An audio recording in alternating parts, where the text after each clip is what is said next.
नमस्कार, India top news में आपका स्वागत है। चकबंदी प्रक्रिया में चल रही धांधली के विरोध में दर्जन किसान कलेक्ट्रेट में बैठे आमरण अनशन पर। किसानों ने लेखपाल और कानूनगो पर लगाया भ्रष्टाचारी का आरोप। लेखपाल और कानूनगो को चकों का सही ढंग से नहीं कर रहे हैं आदान प्रदान। दर्जनों किसानों ने दूसरे लेखपाल से चकबंदी प्रक्रिया करवाए जाने की मांग। समस्या का समाधान न होने पर दर्जनों किसान सीएम की चौखट पर दस्तक देकर मांगेंगे इंसाफ। तहसील कन्नौज के गाँव महाचंदापुर के दर्जनों किसान कलेक्ट्रेट प्रांगण में बैठे आमरण अनशन पर। हमारा नाम पुत्तीलाल। कलेक्ट्रेट में आप लोग क्यों आए हैं? क्या कलेक्ट्रेट में हम चकबंदी विभाग के अंतर्गत में आए हैं कि हमारे यहाँ चकबंदी महाचंदापुर गांव में ये बड़ी धांधली तौर से हो रही है। चकबंदी के विषय में हमारे यहाँ लेखपाल, कानूनगो, सेक्रेटरी यानी मतलब सीओ साहब और नायब, इन लोगों ने जाके हमारे मौके की विवेचना की। बल्कि जो हमारी जनता गणवा मौके की स्थिति भी थी तो उनके कम लोग इनके पेपर भी खींच लिए और कमती लोग ही दर्शित किए आके। और हमारे यहाँ सबसे ज़्यादा ही पैसा की लेन देन की बात है। करीब 5-6% ऐसे हैं जो मौजूदा प्रधान उसमें जो है सम्मिलित है और वही से उन लोगों को सपोर्ट किए बैठा है। तो आप लोगों ने इस संबंध में अधिकारियों का अवगत कराया है? हाँ, कराया है। हमने जो है अपर जिला अधिकारी महोदय को जो है ज्ञापन भी दिया था यहाँ से, और उसके बाद जो है LIG साहब भी थे और जो है चकबंदी विभाग ऑफिस के जो सीनियर अधिकारी रैंक के व्यक्ति थे वो भी थे। तो हमारा कहना ये मतलब है कि चकबंदी से हमें कोई एलर्जी नहीं है। चकबंदी यदि होती है तो साफ़ सुथरे तौर से होना चाहिए।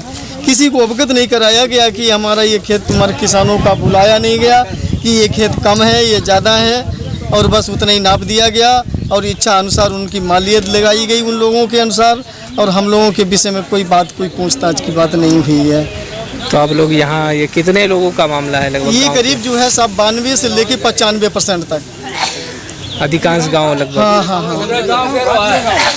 तो करीब 5-6% ऐसे लोग हैं जिन्होंने पैसे के दे देकर धांधली मचाए पड़े हैं। वो दबंगत लोग हैं। तो ये कौन लोग हैं? चकबंदी अधिकारी विभाग से हैं क्या? नहीं, वो गांव के लोग हैं। गांव के लोगों ने चकबंदी विभाग के जो अधिकारी हैं उन्हें पैसा ले दे के और अपने में शिफ्ट किया है। तो वो ऐसा क्यों कर रहे हैं? वो भाई अपनी ज़मीन बढ़वाना चाहते हैं, अपनी इच्छा अनुसार की ज़मीन, अपने जो उनके अच्छे खेत थे उनके ऊपर जरीब भी नहीं डालने दी। ऐसे बहुत से गांव के अंदर ऐसे खेत हैं जिन पे जरीब ही लेखपाल नहीं डाली है। तो ये बात आपने अधिकारियों को अवगत कराई? हाँ, अधिकारियों को अवगत कराया। क्या आश्वासन मिला था? और LIG साहब ने भी कहा था कि अगर हमने एक सप्ताह जिस समय कलेक्टर परिसर में हमने धरना प्रदर्शन किया था उस समय उन्होंने कहा था कि 1 सप्ताह के अंतर्गत में मुझे मोहलत दी जाए। 1 सप्ताह के अंतर्गत में हम इसकी जो है नए सिरे से इसकी फिर खोजबीन करेंगे। लेकिन हमारे पास कोई लोकेशन नहीं उसका पहुंचा, कोई हमारी सुनवाई नहीं हुई है। किसान मतलब बिल्कुल इतना परेशान है कि उन अपने और पराये पे जो है बिल्कुल एकदम आमादा हो गया है, यानी लड़ने और मरने के ऊपर तैयार हो गया है कि चाहे कुछ भी हो जाए, हमारी ज़मीन जा रही है, टुकड़ों में बटी जा रही है, हमारे कोई जो है मुझे संशोधन नहीं हो रहा है। फिलहाल वो किसान इतना उलझ रहा है कि XYZ कुछ बात होती है तो उसके अधिकारी ही जिम्मेदार होंगे।